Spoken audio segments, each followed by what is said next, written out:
Welcome to the BLTnT podcast. I'm your host, Matt Loria, serving up real stories of business, life, technology, and transformations. You'll hear from interesting people about big changes from career shifts to life-altering decisions and the innovations that help make it all happen. It's about sharing those light bulb moments, pivot points, challenges overcome, and the journeys that inspire us to think differently. If you're on the lookout for insights to propel you forward, stories that resonate, or just a bit of inspiration on your next BLTnT move, you're in the right place.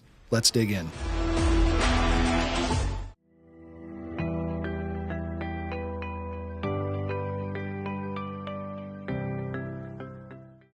All right, here we are with our episode of the BLTnT podcast, and I'm here with my very special guest, Scotty Buck, a.k.a. Scott Buchzeiger. You guys may recognize that last name because his wife was recently on with us, Mary, and now we're honored to be here with Scott. I'm the better half. I would agree, yeah. Just because she's not here, She's actually the 3/4 better half, yes. So Scotty is the founder of Team Buck, and Team Buck means a couple of different things. It actually is your website, your boxing training, your name of your family, And the family, most important family, and everything connects. Even my boxing page, and that's what it all resorts back to: family. Yep. And you are, I would say, so you are former bad boy, boxer, and now world's best dad. So that's the B's I have. That's the B I have for Buck. I am 100% domesticated now. Like, I do nothing. Fully potty trained and everything? I am Mr. Laundryman, yes. So Scott and I met probably a couple years after I had met your wife, Mary. And ever since I've been a fanboy and a Facebook fanboy. I'm always liking your stuff. You got some mad social media game going on. Thank you. Oh, Facebook's where I post a lot of my life. Yeah, I wouldn't say a lot of it.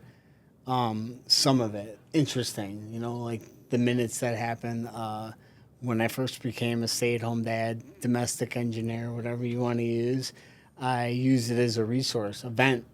To talk about my kids and the ups and downs that we have as parents. Yeah. And I didn't hold back. And I would say, above all other posts that I ever read, they're exceptionally thoughtful, exceptionally deep, and just, really from the heart. I think is the key. My family, my wife, and my kid, they are my passion. They're my life. It is 100% obvious. They are my job. It's 100% obvious. Yeah.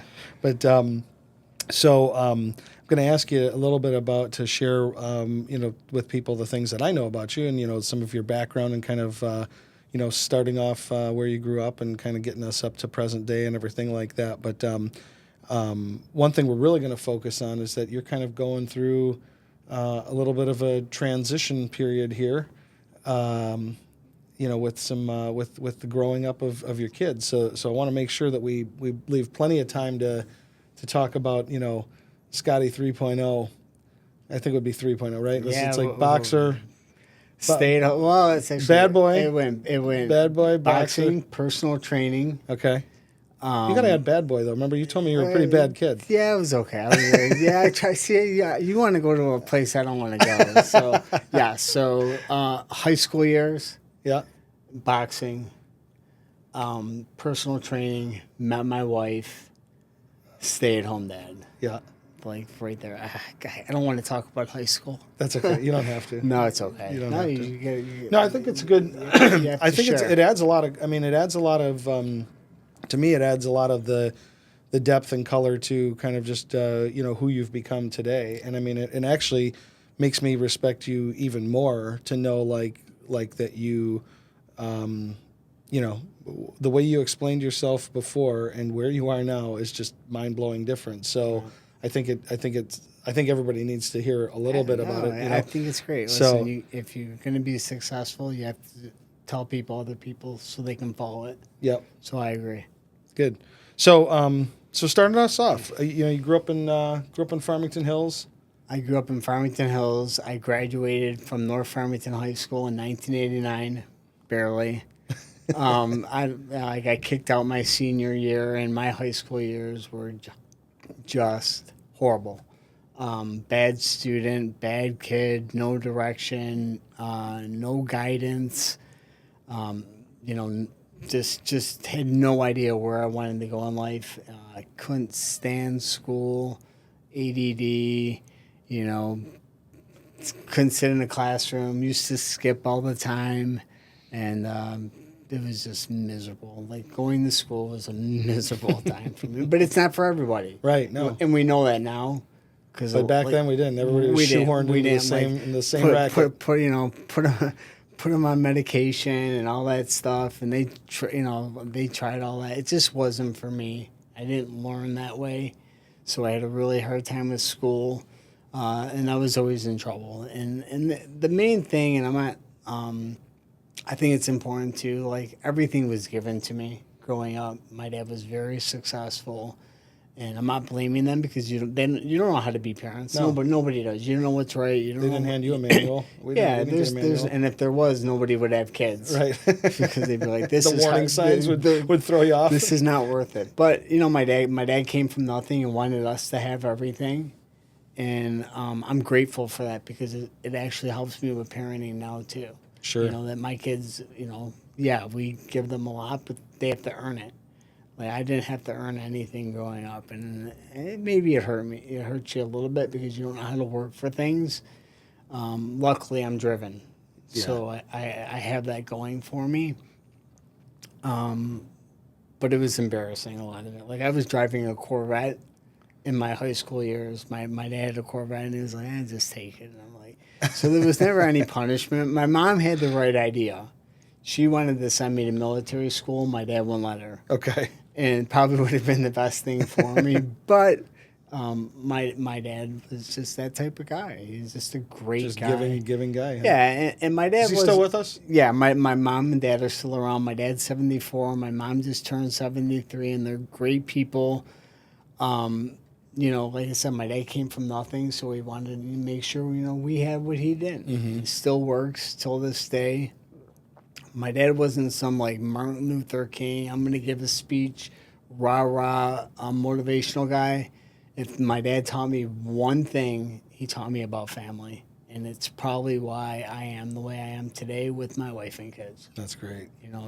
He wasn't going to tell me, nobody will ever have to beat you if you're willing to beat yourself. Or, he wasn't giving speeches like that. But my dad, he always, family, even like all my friends used to come over and call my dad, and he was that guy. Like we were that house. Yeah, so it was cool. That's awesome. So high school wasn't all that bad, just some of it was embarrassing. Gotcha. Yeah. Well, I just think it's cool that that you've just grown so much, and you learn. And you learn, and you're leveraging the lessons and everything like that. So I think it's great stuff. So when did you find boxing? So I was 19 years old. I was out with a friend, and I used to get bullied a lot. And not that I'm a big kid now, but I was even small. When I graduated high school, I weighed like 115 pounds, and I was scrawny, and I wore glasses. And I was out with a friend, and some kids just started bullying me at Burger King on 13 in Orchard Lake. Okay. It's not a Burger King anymore. It's something else. And I swung and hit the kid and blew his face up. Broke his nose. Cops came. Got arrested, and I got in trouble. And my uncle knew a guy who kickboxed. His name was Ken Levy, and he was like a really big kickboxer, world champion. And we went down to his gym at CMI Health Club. Okay. And I fell in love with it right away. I'm like, this is what I need to be doing. This is what I want to do. And from kickboxing, there used to be a professional fighter named James Toney. He's a world champion, one of the greatest fighters to ever lace up a pair of gloves. Awesome guy. He used to come there after the kickboxers would get done. And every day he used to tease me. Girls only kick. And we just built this relationship, and he took me under his wing. And he was with Jackie Callan at the time, who just got inducted into the Hall of Fame. And they started mentoring me, both of them. And I started boxing, and one thing led to another, and I turned professional when I was 22. I had 4 amateur fights, and they were like, because my age, they're like, well, let's just turn him pro, and we'll teach him as a pro. Okay. We'll build him as a pro. We'll get the right fights. Can you explain the difference of those 2 tracks? Because I still don't totally understand, like, as far as like the amateur track versus the pro track. So the amateur track is where you fight amateurs, novice. And I'm not really familiar with it either because I don't have a huge amateur background. Okay. So, but you fight all over. You go all over the country. You can fight anywhere here, Detroit, Ohio, Chicago. You can go anywhere and fight amateur. Okay. And they match you up by, how you age, sometimes weight, obviously, and novice. It used to be open and novice when I fought. Okay. So I had to fight open because of my age. So my 4th amateur fight, I had to fight a kid with over 200 amateur fights. I was going into my 4th amateur fight, and this doesn't end well, does it? No, it does not end well. And we were in Chicago, and it was to get to the Olympic trials. Okay. The ABF competition, and I got round 1. I just watched it like a couple of weeks ago too. I have it on tape, and I'm like, man, I'm doing good. And next thing I know, I'm on the ground, out cold. He hit me. No idea how you even got there. He hit me with the left hook, and when I came home, they're like, let's just turn pro, and we'll build you. We'll get the right guys at the right time, and we'll do it the right way. Okay, so it's more metered in that. Yeah, in that direction? You can pick. Okay. So, like, my first fight, I fought a guy who was in his pro debut, too, like I was, and probably didn't have any experience, and then I knocked him out. And then my second pro fight was at the Palace of Auburn Hills. Oh, really? And I fought a guy who was 1-1, and we went 4 rounds. And then I went to Chicago and fought for my 3rd fight and knocked the guy out. And then I came home, and they're like, you're going to fight at the Palace again, because the Palace used to be like where all the big fights would happen back in the day, USA Tuesday night fights. Okay. So my 4th amateur fight, they're like, you're going to fight this guy, BLTnT, Mexican kid out of Pontiac, Sale Boxing. He had like something like over 100 amateur fights, and we fought, and he stopped me in the 2nd round. Okay. The 2nd or 3rd round, he stopped me, like just completely overmatched me, because they wanted to see where I was at. And I actually quit boxing for a little bit because I was really upset. I didn't know how to handle the adversity. So was it fear, or was it more just you didn't like losing? It wasn't fair. Being a kid from the suburbs, I remember I was from Farmington Hills, so I've never had to deal with any real adversity in my entire life. Right. So when that happened, I'm like, you don't know how to deal with it. So I took a little step back. I came back a couple months later. I fought again, and then I fought again the same guy who beat me, BLTnT, okay, back at the Palace of Auburn Hills. The rematch. In the rematch, and I knocked him out on national TV. And then my career took off, and I did really well. And then towards the end of my career, I crashed and burned, like taking fights I wasn't supposed to take, fighting out of my weight class. It's all an excuse. Right. Because now I know now, and this is kind of like what I try to tell these guys on my boxing page, don't be afraid to say no. Yeah. Like, don't ever be afraid to say no. You were saying yes to anything that came your way? Is that what you were doing? I didn't care because I didn't know any better. And at the end of my career, I didn't have a manager. Mm-hmm. So I was making the decisions, me and my coach. So, like, I went to Vegas and fought. I fought a guy 18-0, right? And it was for $5,000. And I thought I was going to be a millionaire, right? Because back then, $5,000, that's a lot of money. Yeah. And I had this whole plan. We were in Vegas. I'm like, I'm getting my money. I'm going to the strip bar. I'm going to go crazy. I'm going to go. And I fought 8 rounds. I was so tired after I fought. I went to my room and fell asleep, and I went home with the money. I was like, oh.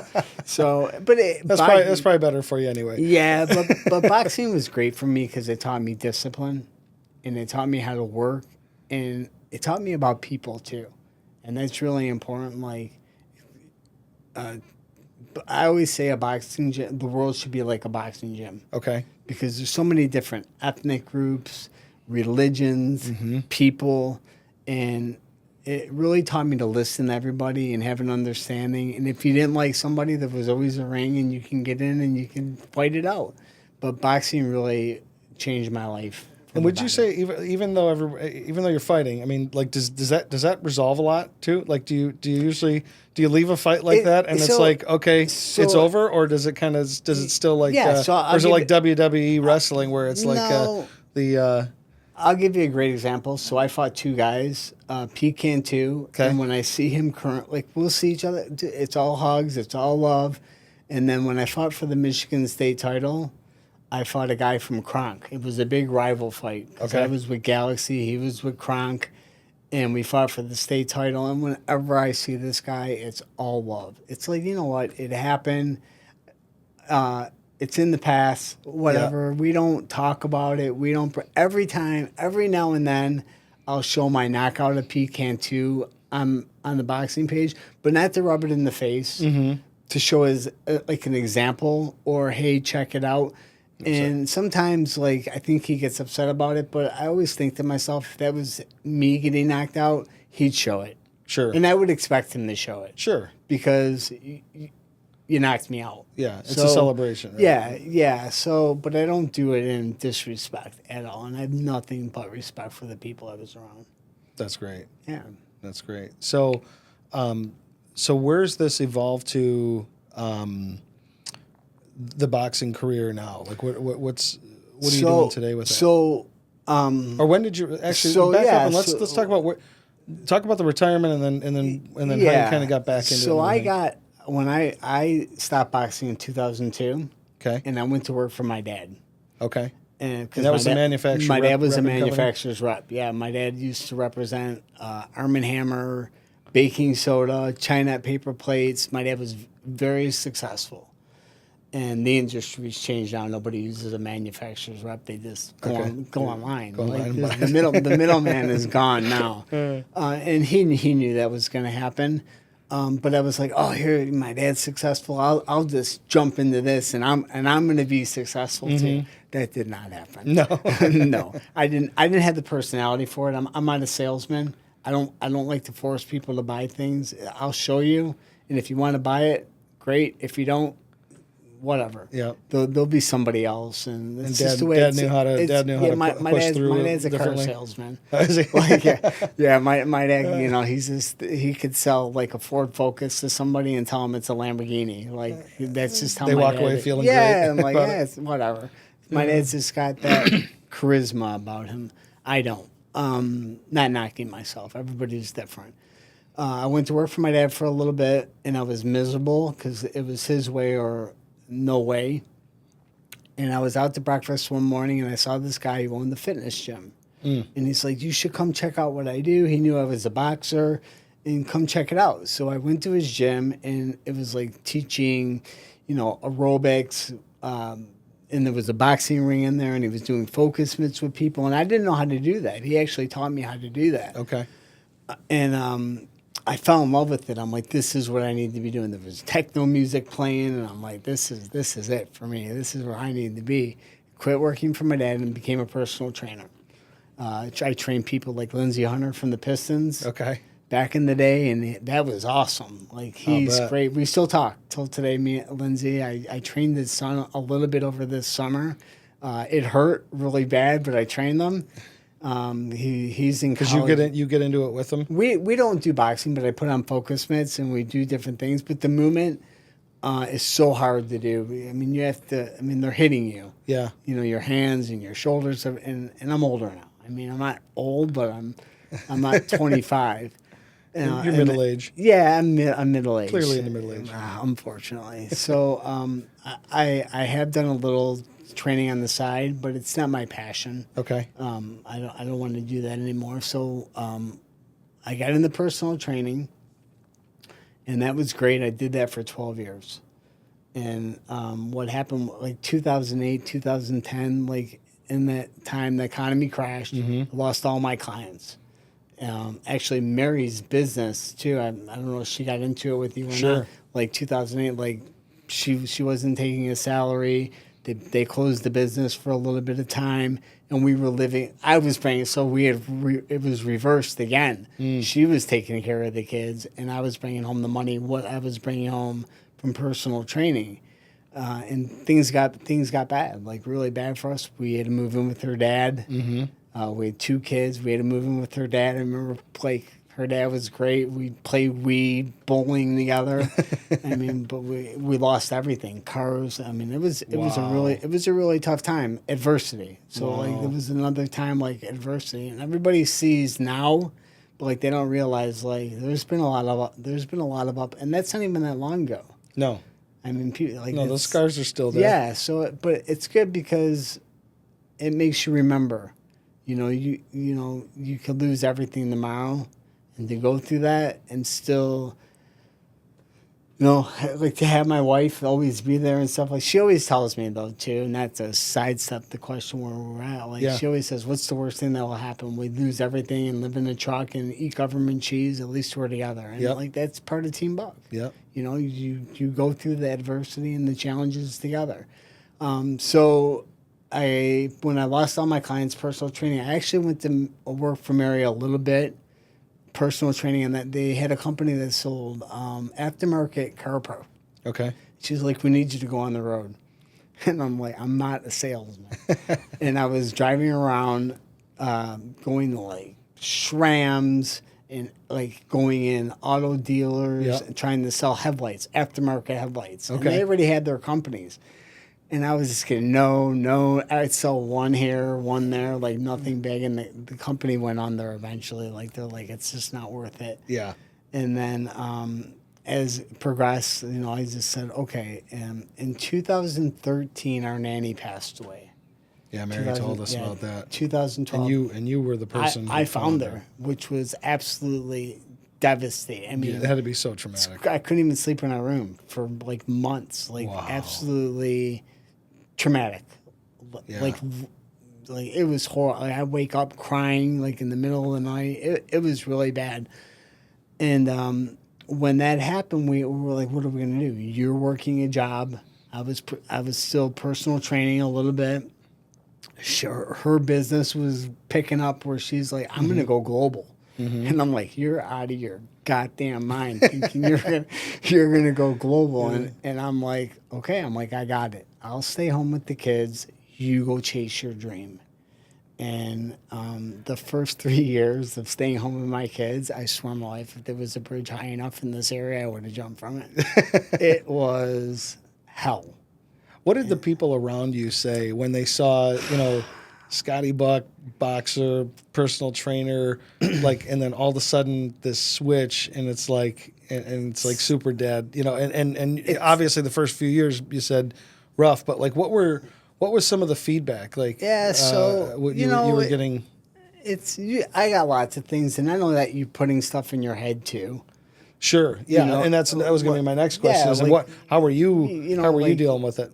Like, so anxiety, like you go out to dinner and you're like, oh man, your wife's paying, like she's the breadwinner, and that's hard. That was really hard for me. Yeah. And my wife was traveling. We talked about this a little bit too. My wife was traveling. She's out, and I'm not implying anything. I'm just telling you, like it's the automotive industry is male dominated. You bet.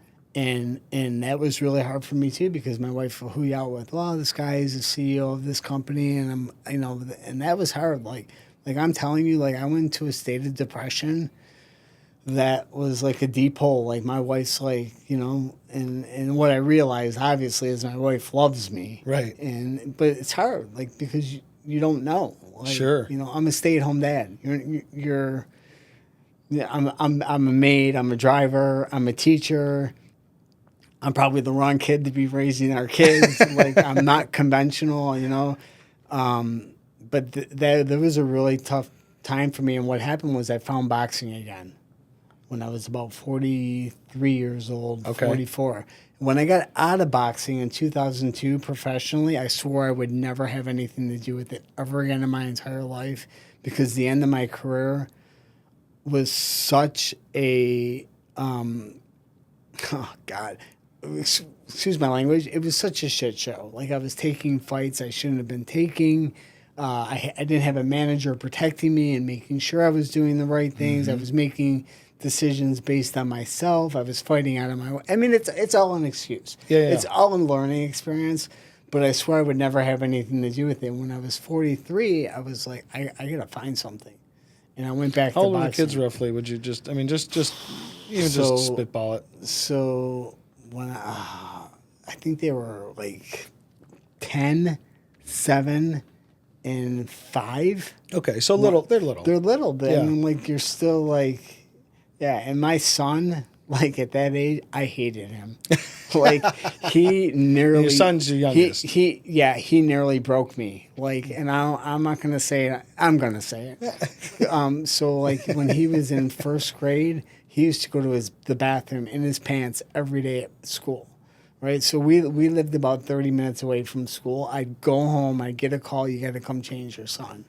And every day for 6 months. And I'm telling you, I was like, I'm going to kill this kid. I'm like, just find the bathroom. Like, just find the bathroom, Cody. But he's my best friend now. It is the most incredible relationship. Well, luckily you didn't kill him. That's good. Luckily I didn't. I thought about it a couple times. But,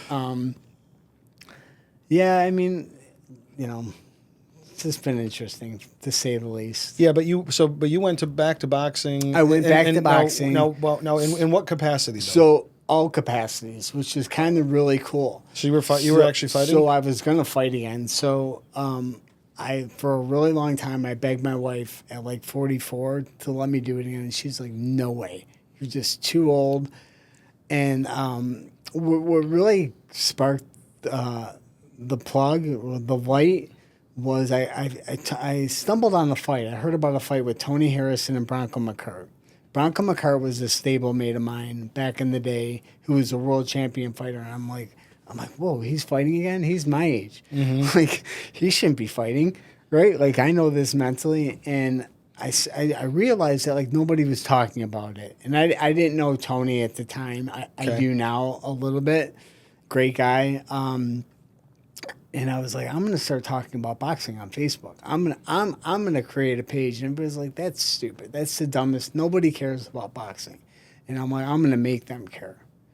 And I started talking about boxing and going to gyms and talking to fighters. And I was working on creating an outlet for people to go where it was gonna be boxing only. And for the last 10 years, I have had a boxing page. And I think there's about 1,500 people on it now where we don't talk anything but boxing. In 10 years, no politics, no other sports, no race, no religion, nothing. Boxing. Somehow I've managed You've kept it pure. I've kept it pure. And I've never jumped. I've never worked for anybody else. I've always worked for myself.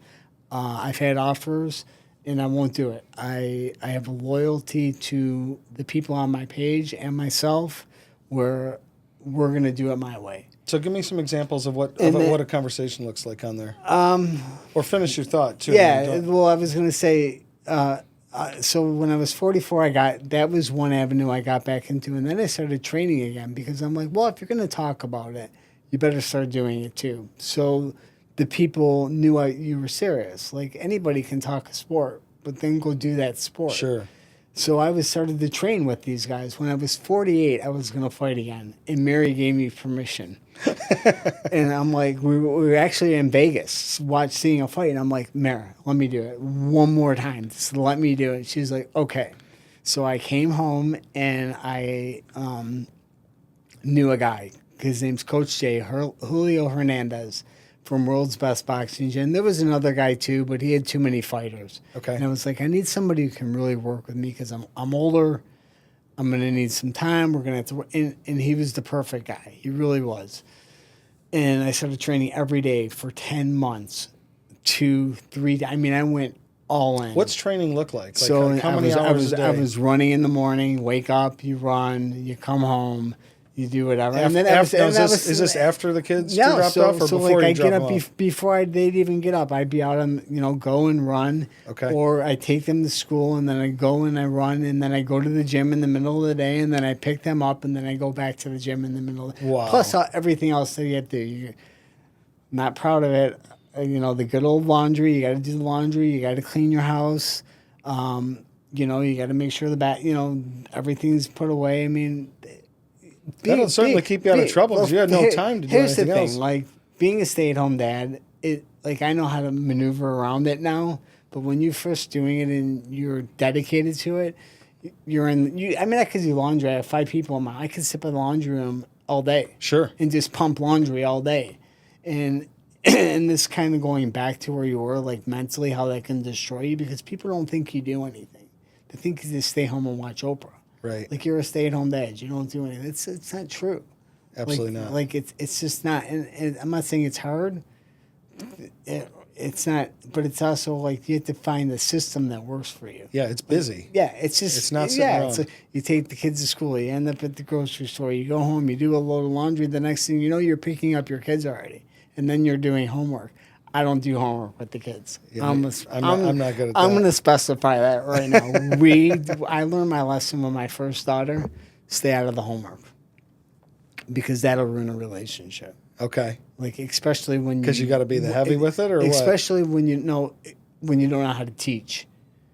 When you don't know how to teach and get a point across, that can be really drastic to a relationship. That's a good point. I mean, I just find like I can barely help my kids with their 6th and 7th grade homework. My kids' education has so far surpassed me. It's not even. I don't even try. My son teases me about it. He tells me I'm in kindergarten all the time. If I do something good, he's like, "You're in 1st grade now." So we have a great relationship. That's great. So I was gonna fight again when I was 48, and I was going to the gym every day. And I was boxing one day. I was actually sparring. And I was probably going to get ready soon to say, hey, okay, I'm ready to get back in the ring and do this one last time. Okay. And I was in the gym, and I got hit. And when I left the gym, I put my hand on my steering wheel, and I started seeing yellow flashes. I walked right back in the gym, said to my coach, I said, that's it. It's done. It's over. I went home, and Mary was home at the time, and I went home, and I'm crying. I'm bawling. She's like, what's wrong? I'm like, I just can't do it. I just can't get past this to say it's okay to try it because it's too dangerous. So, that was really hard for me. I mean, I was bawling because I just wanted to do it one more time. Sure. Because I lost my last 5 fights in a row. And I'm like, I just want to win on my record. I was just going to fight anybody. It didn't matter. Yeah. And there's no guarantees anyways. So that was hard for me, and then what happened after that? I'm like, I'm just going to dedicate myself to this boxing page, and I'm going to create a media outlet, and I've done that, a safe space where people can go and I don't know if people can see it, but we can pull it up for sure. As I'm looking at all these pictures on the wall, and these guys, and the reason I call my page Team Buck is because these guys on my page all have what we have in my family. They have the discipline, they have the desire, they have the commitment to not just be athletes, but people. I don't know. Can you go back up? What's his name? His name is Josiah Shackelford. I just met him like a couple weeks ago and went and took pictures of him.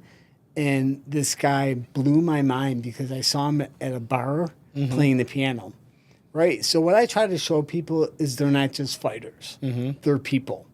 Right. Because we want to be able to connect with them.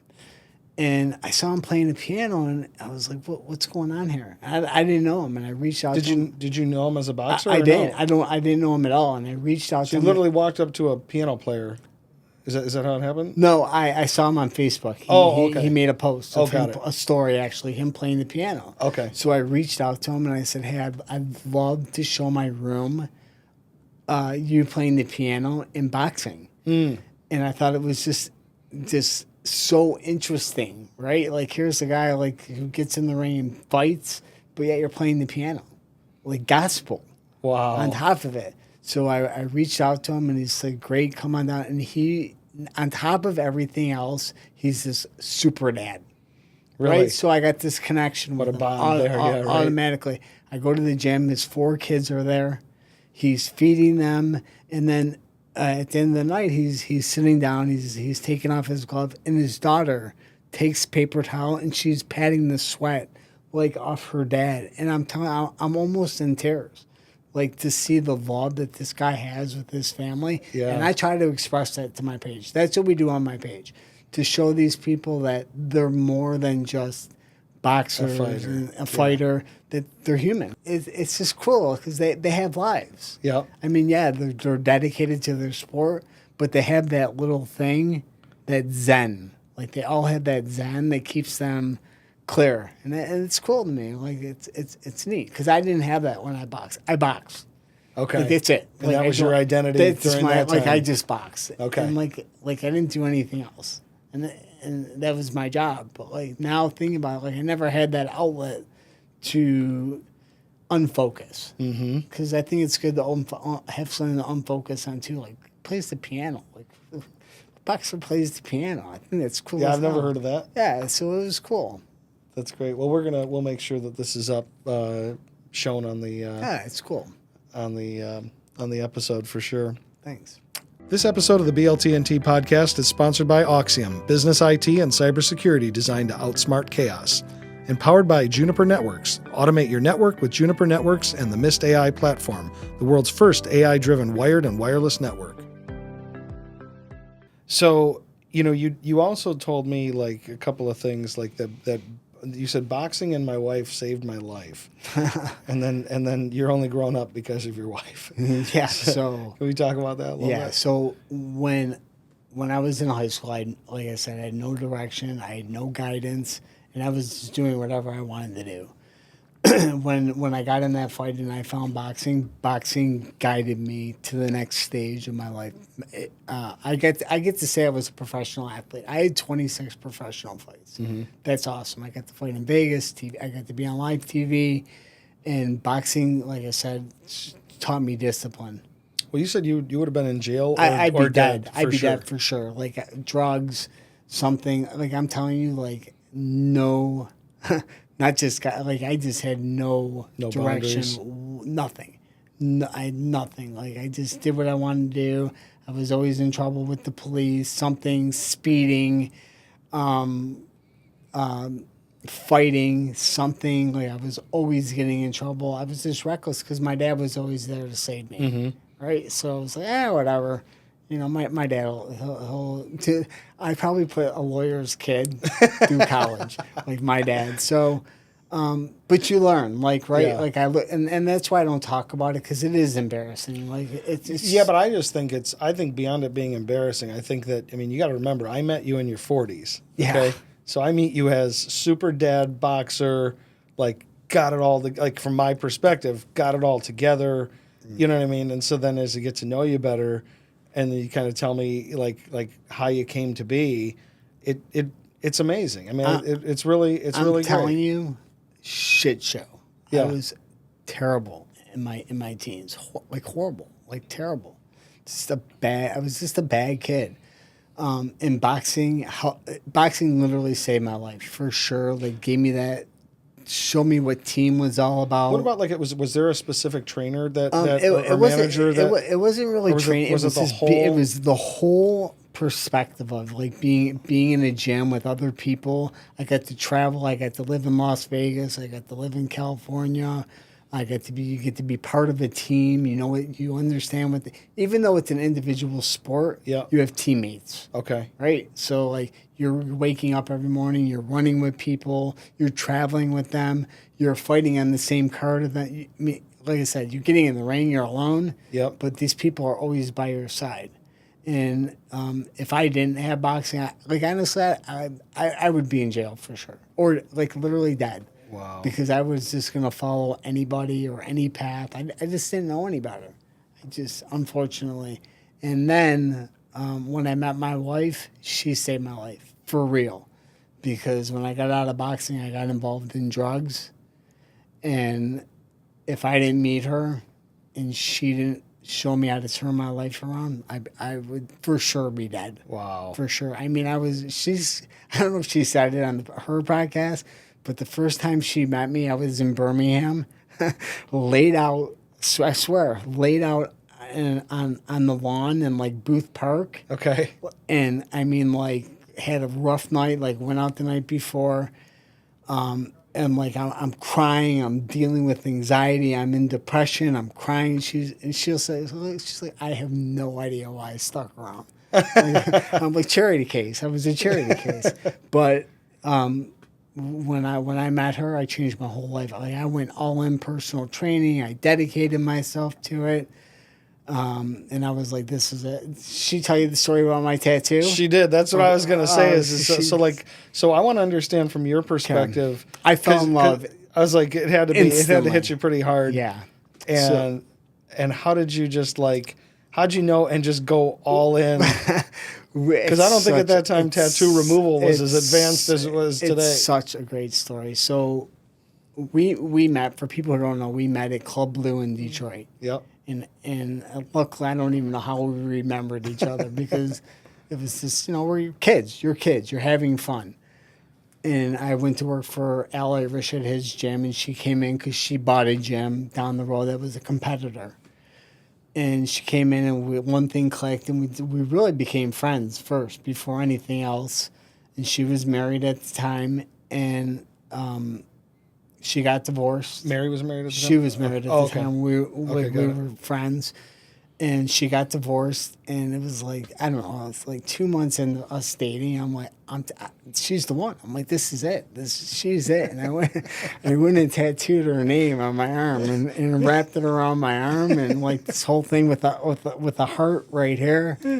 And I went, and it's a true story, right? So it says Mary up here, and over the years I've connected all the kids' names into it, right? So it's a sweet tattoo.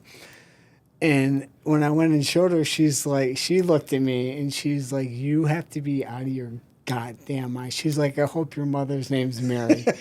Like, and we just laugh about it. She's a better storyteller than I'm not a great storyteller, but you just know. When you know, and you go with it. And it's been like when that. Did she know around the same time, do you think? No, like you know what? She was, I was committed. I will honestly say I was committed before, I think way before she is, but funny things happen, and we fell in love, and we have been together for 22 years now. That's and awesome. It has been the most, it's just been this wild ride. Yeah, right? and I always tell you, you guys are such a neat couple. You've got the dynamic. It's figured crazy. out. You yin, you yang. We, it's impressive. We have been high, like up here, and we have been down to the bottom, and we never, we never think about like, oh, that's it. Like, Yeah. like this is it. Like, ride or die. Like, this is like, that's it. Like, we joke about it all the time, and she'll be like, yeah, when you die, I'm bringing my boyfriend to your funeral and like all this stuff. But like, we joke about it, but like, I couldn't even imagine being with like anybody else. Like, she gets me. Like, when I go out with her. I don't go out with people. I go out with her because she gets me out. I can be me around her. Sure. And that's important to me. Well, I think the same goes for her. I think she can be her. I don't know what she needs. She's cray cray. Yeah, she's great. I'm too afraid of her to say that. Yeah, I'll say. No, you're a professional boxer. She boxes. I know. So that's part of how we met too. That's why I always keep a safe distance. Yeah, no, she's great. Like honestly, the world needs more people like her. And I'm not just saying it because her dedication, hard work. It's not even that. She puts other people in front of her, and it has been amazing watching her. Like, anybody who gets a chance to watch the podcast with her and you, watch it, because you'll see the most authentic and genuine person ever. It's never about her. It's always about other people. Like, she's my biggest influence. I have like 3 people I watch in life, and she's one. Jeremy Sassoon is 2. Okay, who's Jeremy Sassoon? He's my cousin. Okay. And this guy is unreal. He's like my wife. Like, they are 1A and 1B. And he is and just this incredible entrepreneur, owns restaurants. he's just, everything about him is just sexy. Okay. Right? He's just one of those guys, young guy in his 30s, but he's got it. Like, he's got that it. Yep. And he's just a big influence in life. And then there's like all these guys that like from boxing. Tony Harrison, LJ Harrison, Coach J, they're my influences to keep straight, keep focused. That's great. Yeah. That's great. Yeah. So now you got the kids. Okay, your middle daughter's about to start driving, right? Yeah. Or she's in driver training, right? Months. So she's going to get a license. She gets her license. And then you've got then your son basically has a driver. He's got a driver. And so you're in the midst of kind of planning what Scotty 3.0 looks like. I'm thinking about it. Like, I'm trying to prep, because you hear a lot of people say when my kids go to college, they lose it. Like, they have nothing. And I am trying to prepare, because when Shane gets her license in a month, I don't have to drive Cody to school. I'll have to pick him up because she's, like if she has softball or whatever. Mm-hmm. But like, I have to reinvent myself. I don't have to reinvent myself, but I have to find something to do with my time, because Sure.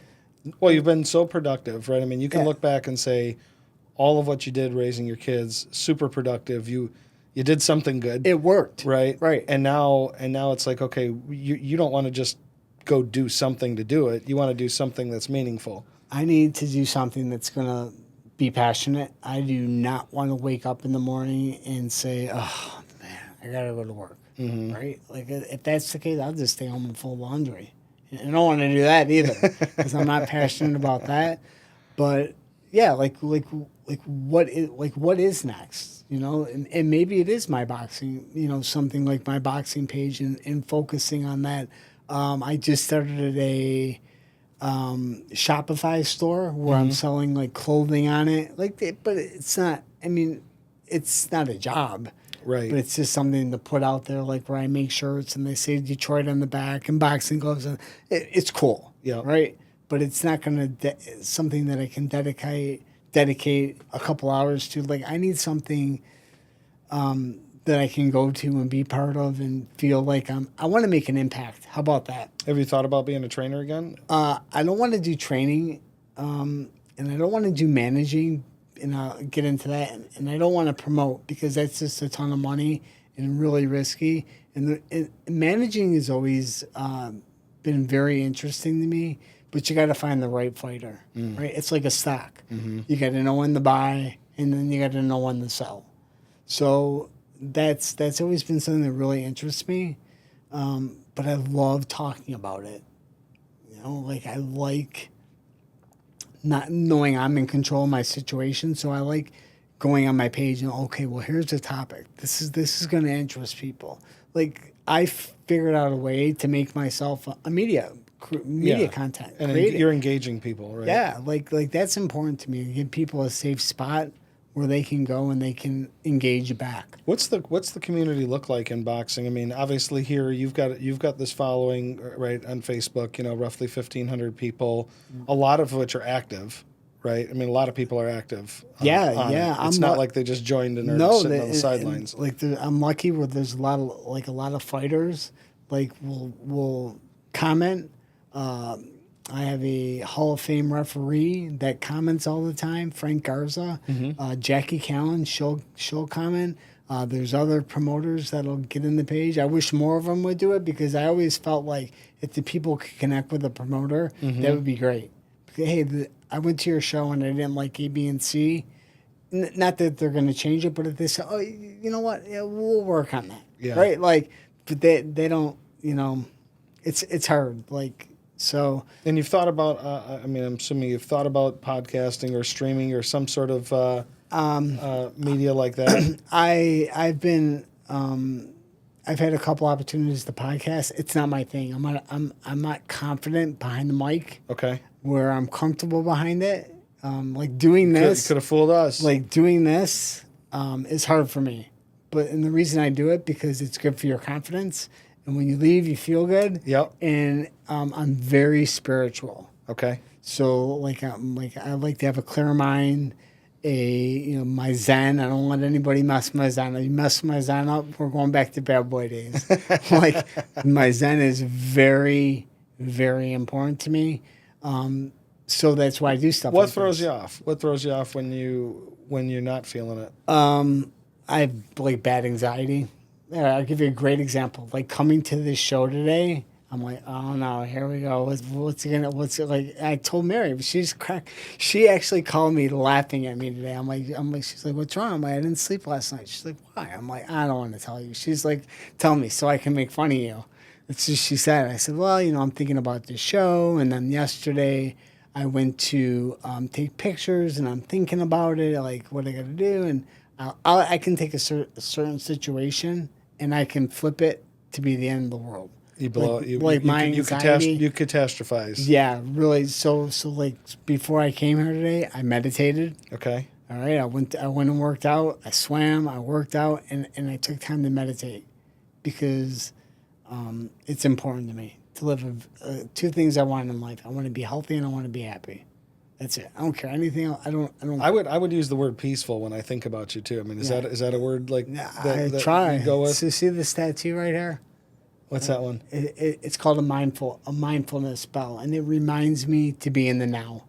And I got it recently, like a couple months ago, because it's really important to me. Because I don't think enough people live in the now, including myself. Yeah, we're so overstimulated with everything, phones, computers, and that was part of my anxiety today. I'm like, oh no, oh my gosh. Like, I'm going to call him and tell him I'm not doing it. But the reason I do because it's important, because you have to take those steps. Yeah.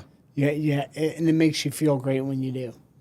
Yeah, my wife pushes me when I'm going through those anxious, I don't want to do this, I'm going to bail out sort of things, and she pushes me harsh, right? A little harsh, kind of like how Mary's teasing you. I get that, and it's like it's the only person I listen to, on stuff like that. So I don't know if we're fortunate that we have it. Yeah, I don't know if she got into it with that, but one of her biggest peeves with me is I quit. Like I'll start something and quit. Okay. Right? Like she can't stand it because she doesn't quit anything. Like I learned that. She's a double and triple downer. I learned all I needed to know about my wife in 2018, but that's the one thing I do. Like I started this Shopify store, and I was having a problem like online. Yeah. And I'm like, I'm done. I'm like, I don't care. I'm like, screw this. And as soon as I said that to myself, I said, Mary, finish, do it. Yeah. So I called You're hearing her voice before she even had to say it? I called her up. I said, I need your help. I said, I'm having a problem. I'm really struggling with it. Took my computer to her office. 3 minutes, she fixed it. I'm like, okay, I'm better now, but I didn't quit.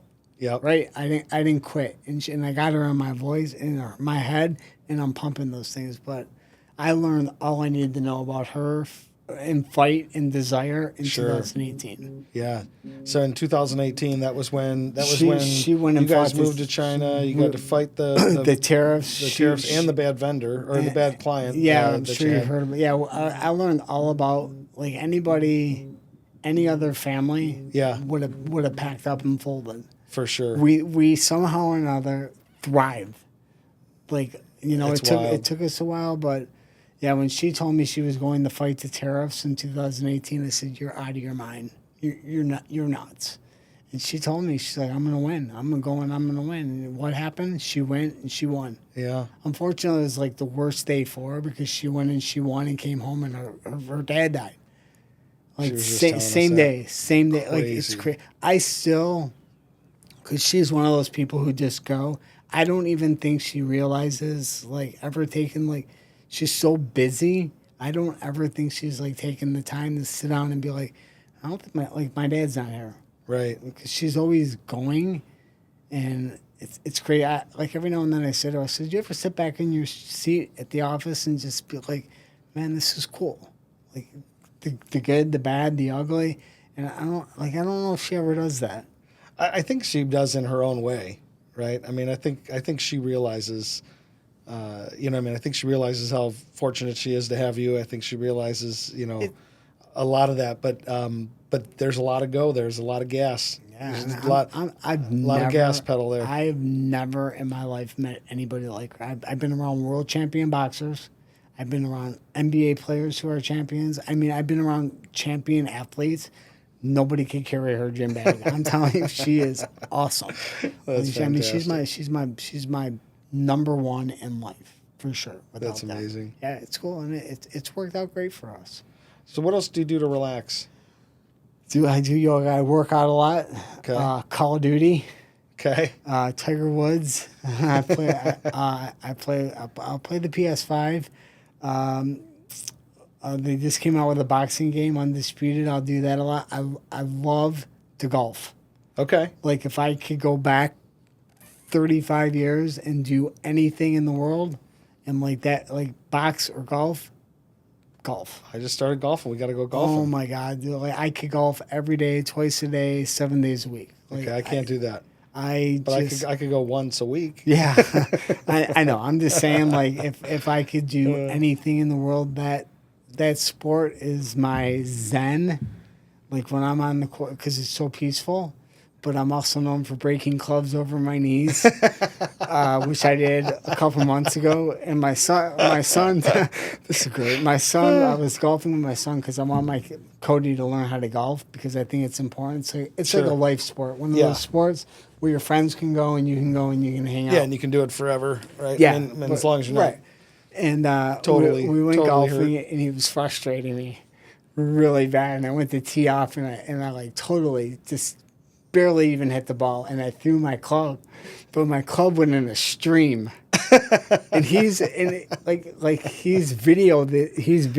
the whole thing, and I have to go in to water a creek up the here and get my club, and I'm like laughing because he's laughing, and I'm like, this kid, I'm gonna kill him. That's funny. But no, Way to go, Mr. Zen. yeah, no, like honestly, my free time, my kids, like honestly, my middle daughter plays softball, so she's like this great softball player, and I'm not, she's really good at that. She's getting into film, which is even great. Something that I like to do. I like to take photography. They say I'm terrible at it though because they're the kids. And then my oldest is getting into bodybuilding. Wow. Which is crazy. My oldest is a mini me. Okay. She's following in my footsteps. God has a nasty sense of humor. Didn't want to go to college. Great. Don't care. If it's not for you, don't go. And, yep. Truthfully, like we didn't put money away from her anyways because we knew she wasn't going to go. We put it in the other two's accounts. But she wants to be a personal trainer. Okay. Go figure.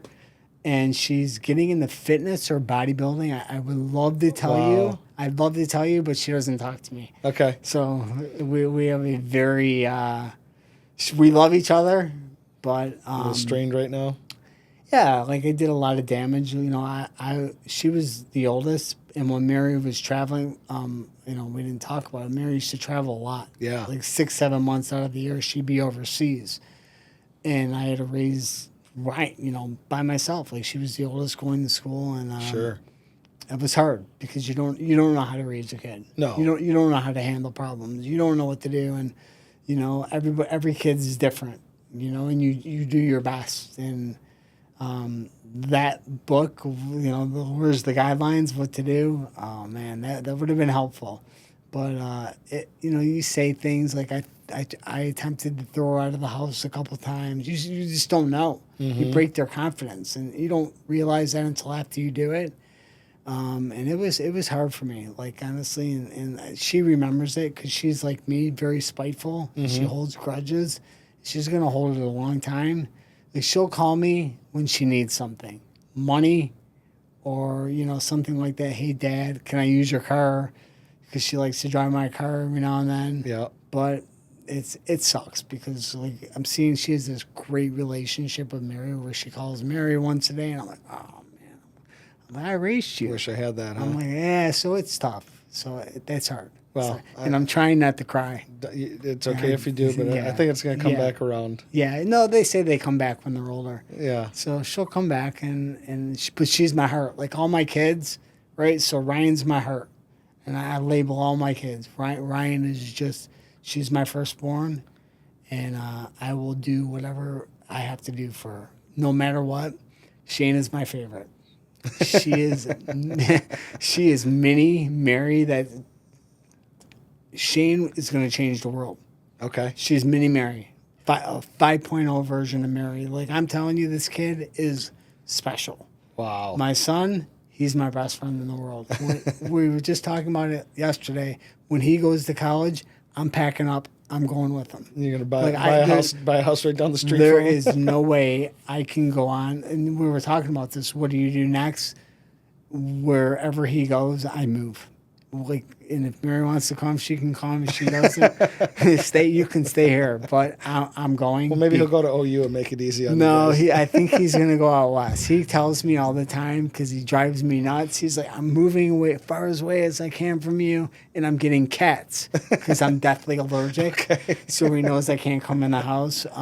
But where he moves, like, I'll have to, like, he's all I know because he's the last one. Sure. So I'm going to have 2 years where it's just going to be me and him, and we do everything together, like everything. He calls me, I don't know if Mary told you what he calls me. No. He calls me Baldo, right? Because I'm bald, and he just makes fun of me. I didn't even notice. I don't see Yeah, bald. me I don't neither. see hair. But he's young and has hair, like this big hair. So we bicker a lot. Like, I call him, and not in a mean way. Sure. So he's my nerd. Like, he's my little nerd. Like, so we go back. He's like, Baldo. I'm like, Nerdo. So we have great chemistry in our house. And how our family is probably wouldn't work for 99% Sure. of other families. You know what? It works for us. Man. Works for Team Buck. I'm not trying to impress other people. I'm trying to live my life the best for me and my family. That's great. Yeah. So not only are we both bald, but I love it. We both love The Rock too. Yeah, that's my guy. Man. So tell me, would you consider him an influence? Yeah, for sure. So he actually You ever met him?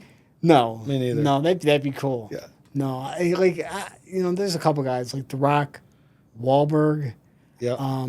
I think Steve Harvey's great.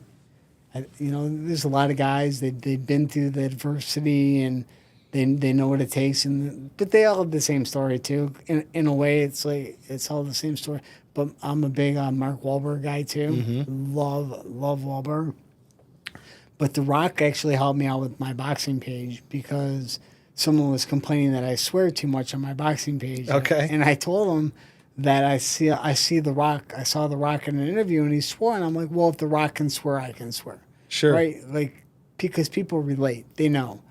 So he's definitely an influence. I mean, the guy grinds. Oh yeah. He's the hardest worker in Hardest the room, worker, right? Like man. that's his thing. That's what you're saying about those three guys, right? I Yeah. mean, there's hardest workers. Like that's all they do. Like, you ever see Mark Wahlberg's schedule? Oh, it's Like, sick. He's like he wakes up at 3 in the morning. I get up at 3. I go golfing. Like, do you ever see the video of him and like DJ Khalid No. golfing at like 6 in the morning? And Khalid's like, After he's already worked out, right? He's like, I just want to golf at 9 o'clock in the morning. It's awesome. Like, but those guys they're animals. That's what they do. That's their Kobe Bryant, right? Yep. Like, I love Kobe Bryant, Mamba mentality. I just shared this video he did. Like, if I get up at 4 o'clock in the morning and then I work out from 4 to 6 and I go home and I rest and then I can go from 8 to 12 and all these times I can work out. Well, in 5 years, if I work out like that, everybody's so far behind me. Right. I have no choice but to be great. Like, they can't catch me. And that's kind of like the little things like that I'll put into my life. Okay, well, I'll get up at 6. I mean, I'm not getting up at 4. Let's be Right. real. Let's be real. I don't have to. Like, I'm just not doing it. But I have a lot of things like I'll install in my personal life that I hear these guys do. Yeah, great. Like, the other night, I did it. As a matter of fact, I made a post about it on my boxing page. I was at the gym at 10 o'clock at night Okay. on like a Wednesday. And I said, how many of you are working out? And then I gave an example. If you were fighting me right now and you saw me make a post at the gym that it's 10:15 at night, you'd be like, oh my God, I have to fight this. I'd already mentally Right. beat you. And that's what these guys do. They mentally beat you before you even get close to them. So there's like tricks that I use for myself to get better. Yeah. That's awesome. Yeah.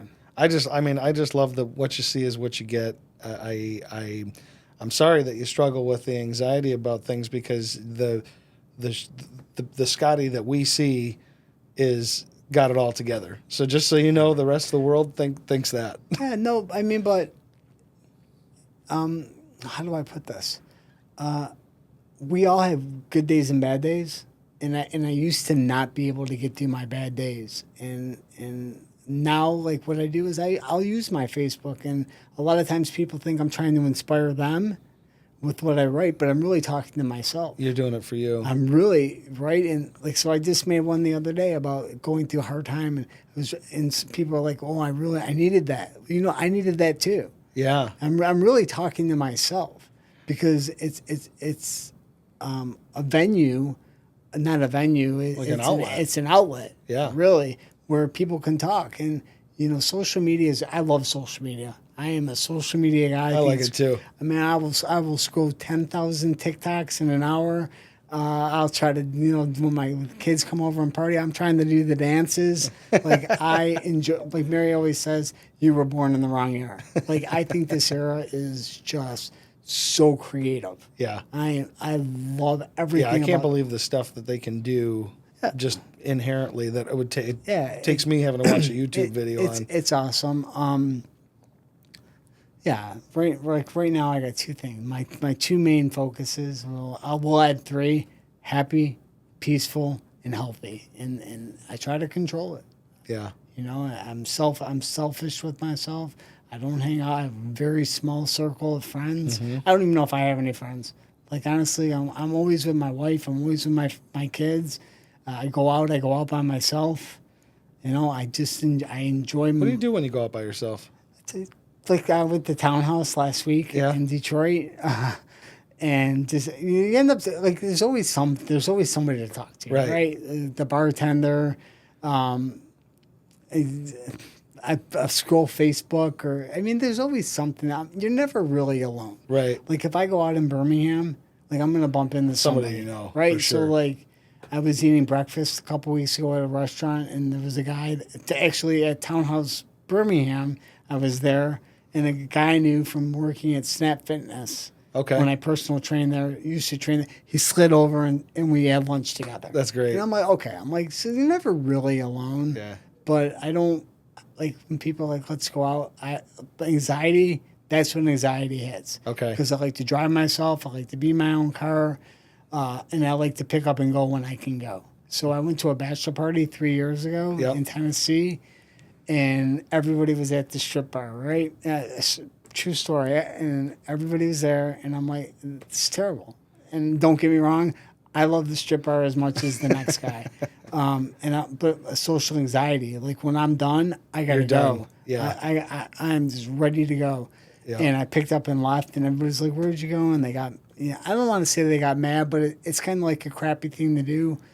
To leave your party, but at the same point, they don't know what you're dealing with. Sure. Either. Like, when I'm done, I'm done. Like, the Irish goodbye. Yeah, Houdini. We call it the Houdini. The Houdini. I'm, yes, sir.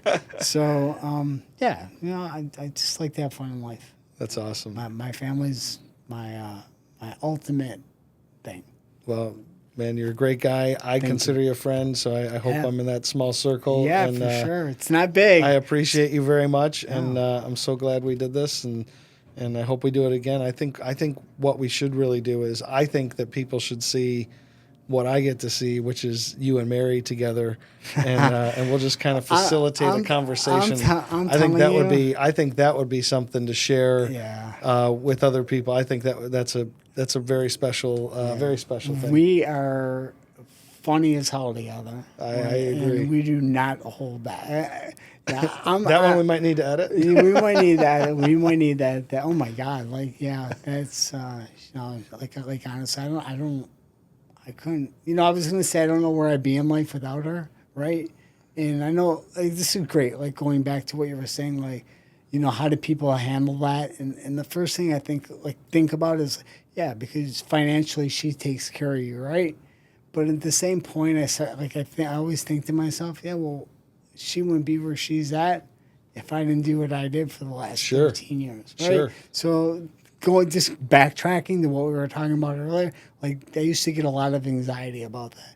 Yeah, your wife makes the money. Yeah, well, my wife might not be able to travel to China 80 times a year. You bet. If I didn't go home and do what I had to do. But I think but you look at it as Team Buck, right? Yeah. That's the thing. And one thing, we didn't get into this, but you had said to me that you actually already got to realize one of your dreams, which was to be a professional athlete. You didn't even really know that dream early on, but it became a dream, and then you fulfilled it. And you said, look, my job in life is to help her fulfill her dreams. Yeah. And I just thought that was a really cool, selfless thing. And what a purpose, though, that it gives you, to be purpose-driven, right? Everybody's always looking for their why. Right. You've got that why there. Yeah. You get your why, and then you got these kind of subcategories of like, but I also got to make sure I take good care of myself. Yeah. And I think that's a really cool, balanced approach.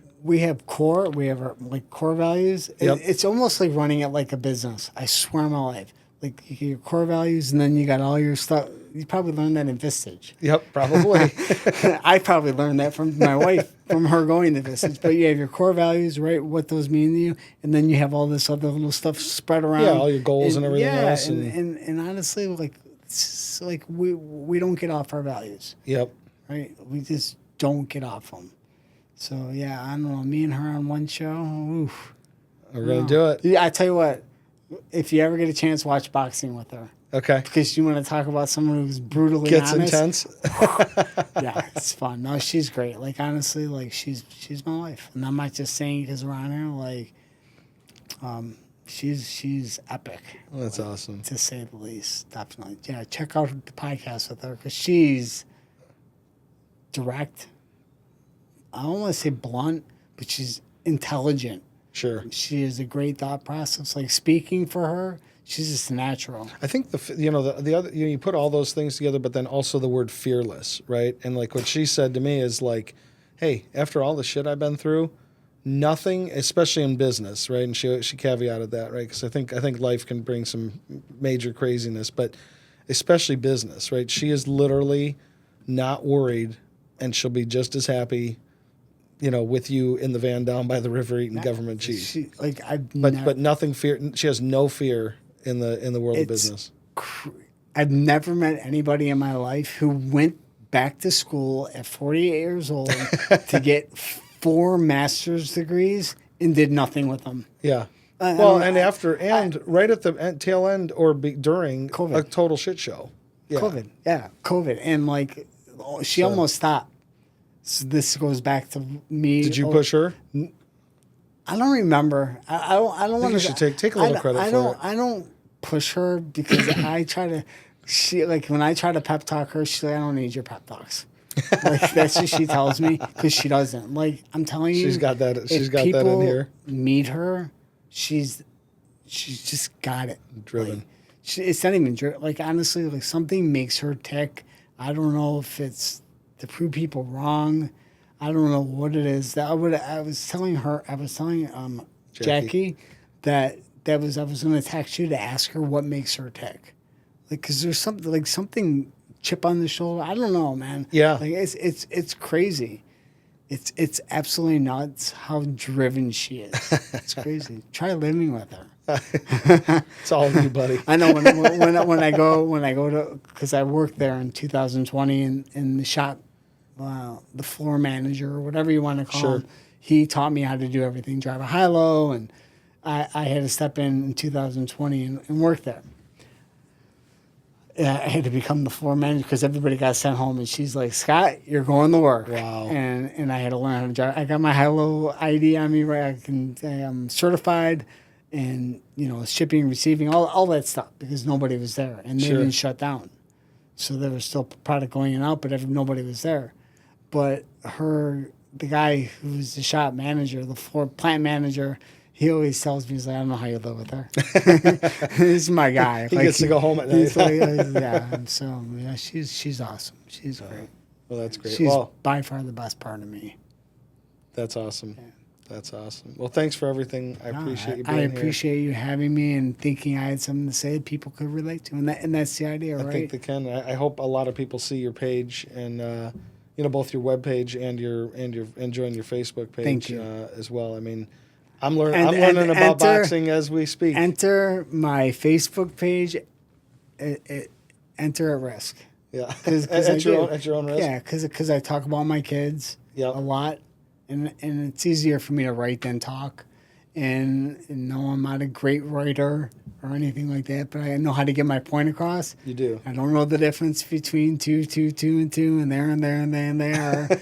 And I don't chat GPT it. I'm authentic and I'm real. I don't want some AI generated story. But yeah, I tell people, like, I think people can relate to me. I think, like, I'm just a guy, right? Like, think so. Isn't that what we need in this world? I think that's your superpower, man. We just want to relate. We want to know we're not alone, and that's important to me. We're not alone. I agree. I just love that like what you said about that you're sharing stuff and it's for you. It's kind of like BMW. I don't know the exact tagline or whatever, but it's like essentially like we build cars for ourselves, and if you happen to like them, then great, type of thing. And I think Right.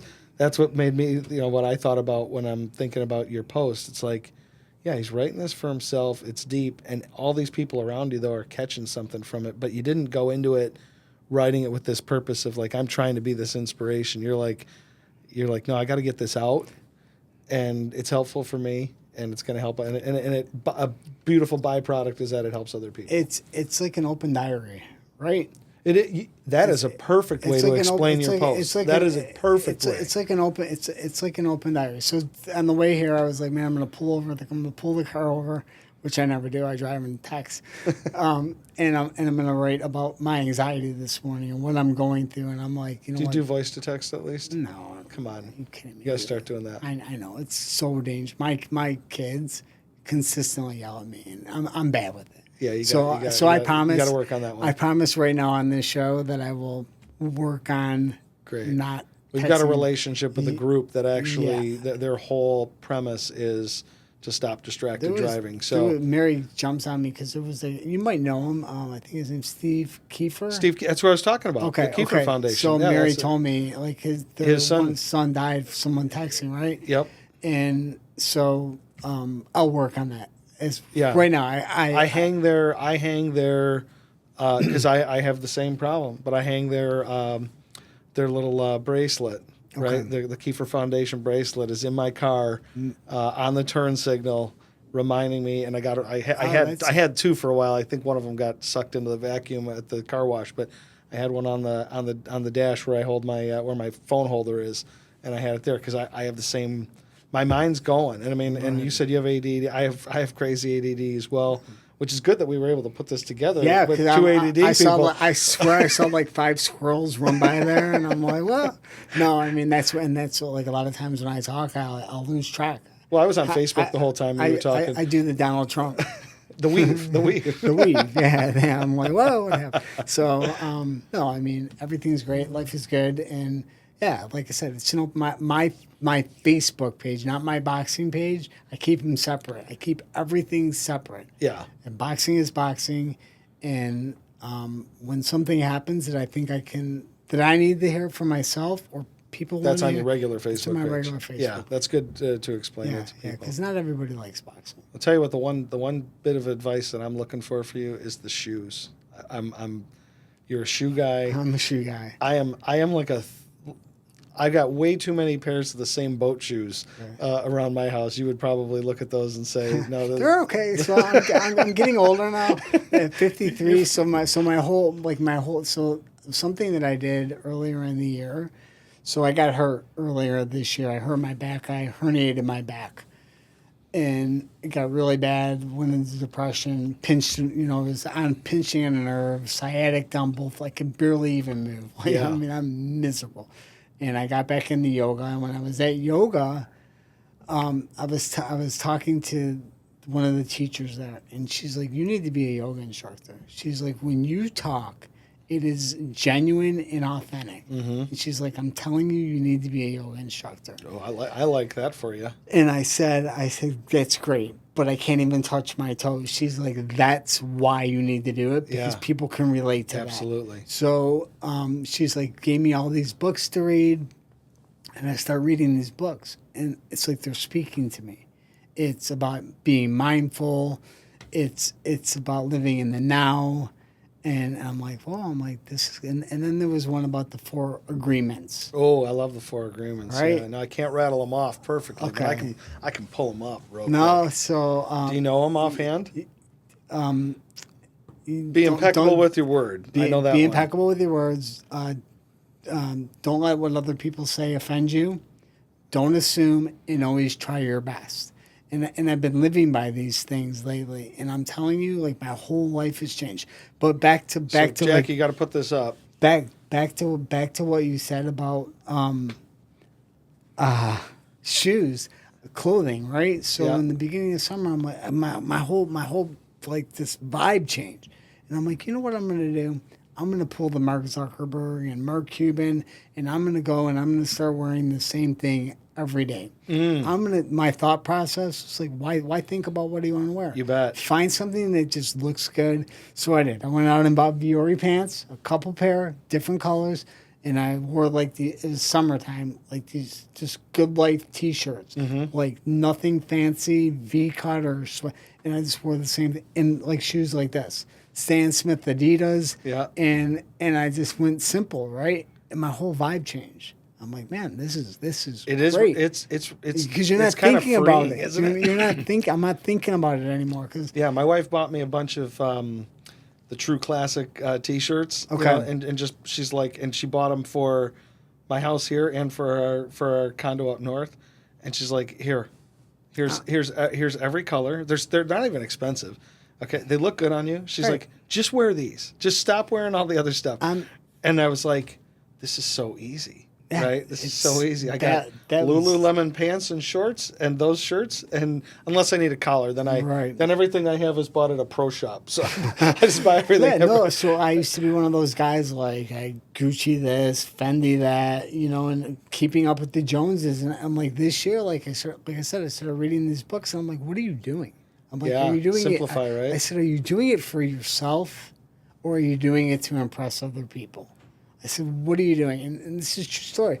I had a watch collection. I sold all my watches. Okay. And Mary's like, what are you doing? She's like, just keep them. Like, for what? I'm like, they don't make me happy. Yeah. I'm like, they sit in a box. And it wasn't like 100 of them. It's just a couple that I never wore. And I'm like, I'm just done. I don't need it. And don't get me wrong, I love nice things. Sure. We want nice things, but I don't need things to make other people happy. I need them to make myself happy. Like, That's awesome. yeah. What does Mary always say? Like, traveling versus buying something. She's like, you want things versus experiences. That's what you usually want? Yeah. Like, I want things. She's like, I'd rather have the experience. Right? Are you shifting though? I'm I getting think you're better. shifting into the now versus the overall experience. I'm 100%. You're talking the experience now. I am literally trying to live in the now. That's awesome. Like, and I'm not saying I want to climb a mountain and be with the monks, but I am trying to make my days count for sure. That's great. absolutely. I'm getting older. I'm on the back nine. You don't look that old. I'm on the back nine. How old are you? 53. 53. Yeah, you don't look like 53. Yeah. You can I had probably a couple health problems when I turned 50 and a half. Oh, did you? I got hit with vertigo 4 times Okay. out of nowhere, and that changed my whole. I'd never been sick in my entire life. Really? Never, ever. If you look at my medical records, like, Nothing. I've been to the doctor more in the last 3 years than I have my whole life. Wow. Out of nowhere. Huh. Yeah. Did they get rid of it, or did it resolve? It comes and goes. Like, I got it really bad when I was 50 and a half. Okay. Like, I couldn't get out of bed for a week. Have you ever had vertigo? I have. Yeah. It is. Yeah. It's let awful. me tell you, like, for people who've never experienced vertigo, it's horrible. Yeah. It is It's like being hammered drunk without any of the fun. yeah, it's exactly. I mean, laying in, but when you Yeah. wake, the worst was you just wake up and the bed just feels like it's doing this, and you're like, okay, I know it's not really. I know I'm really not going to fall out of my bed, but it feels like I have to grab I don't ever not drive my kids to school. I was like, Mary, you gotta help me out. Yeah. And then it happened again to me 6 months later, and then 6 months later, like that was when I really got back into my health and fitness. Were you doing yoga at the time when it happened, or was this before? No, before? It was. I got into yoga about 2 years ago. Okay. So it was before. It was one of the I got into doing yoga. Okay. Because I'm so inflexible. Okay. And what I found out about yoga is a couple things. Is that it really doesn't have anything. What happened was I went for flexibility, but I found my mind. Okay. As crazy as that sounds, yep.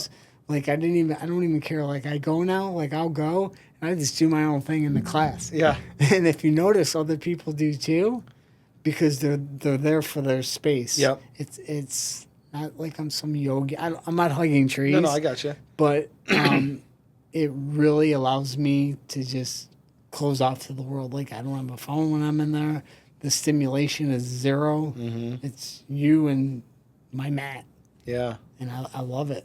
I'm not good at it, but I love it. That's great. Well, I'm remarkably flexible, but I'm not. I'm not as strong as what I used to be. So I gotta slim down and get stronger. But the flexibility piece, because I've done yoga a lot. But why I asked you was because my vertigo was coming from inversions, and so then I had to stop doing anything inverted. You want to know what I think mine was from? You want me to say it? Sure. The vaccine. You think so? Yeah. Yeah. I took the vaccine. I wouldn't doubt it. I needed a heart surgery after having the vaccine. I had some heart stuff that just flared up. Not trying to start crying. No. Here's what I always say is that my wife and I went from being, complete pro-vaxxers because we were like, hey, we just want to get out, travel again, get back to the world. All of a sudden, after that second vaccine, she got pleurisy. She got sicker with other chronic stuff that she's just got flared up like crazy. And I had the same sort of inflammation problems and a heart rhythm problem that got worse, and just it was. I get it. No, so I went from pro to kind of not anti-vax overall, but definitely anti-that vax. I don't take any like flu shots, nothing, whatever. I get sick. And I kind of took it for the same reason. I took the first two because I was like, we need to get over this. Mm-hmm. We need to get out of this. Bet. I'm going to do my part as an American. That's how same feeling. I'm like, oh, just go. It's just a goddamn shot. Big deal. I'm like, let's go. And then boom, blood pressure went up. Yep. My blood pressure went up. I had a vertigo, which was not fun. No. Whatever. It is. No, we can't undo it or whatever. But who even knows that that's what it was? Right. It could be happenstance or whatever. But could be because I'm just old. Yeah. So we're not solving all the world's problems, but we got our opinions a little bit. Yeah, whatever. You're allowed to have an opinion. So. Well, good, man. This has been awesome. Yeah, thank you very much. Let's do it again. I appreciate anytime. Yeah, I'd appreciate it. You can give me a couple of tips. Yeah, I've been hitting the bag at home. You let me know when you want me to come over. Well, like I said, I was hitting the bag, and last week it was my left shoulder was out, and then the beginning of this week my right shoulder was out. So I gotta be a little more careful. When you're ready, I'll come over with focus mitts. Okay. And there's more give. Okay. Than hitting a bag, because sometimes the bags are really hard. And that's jarring the jars. Got it. Now we're older. All right, I'm gonna take you up on that. All right, sweet. All right, man. Well, this has been one of my favorite episodes of the BLTnT podcast. Thank you, Scotty Buck. I appreciate you having me.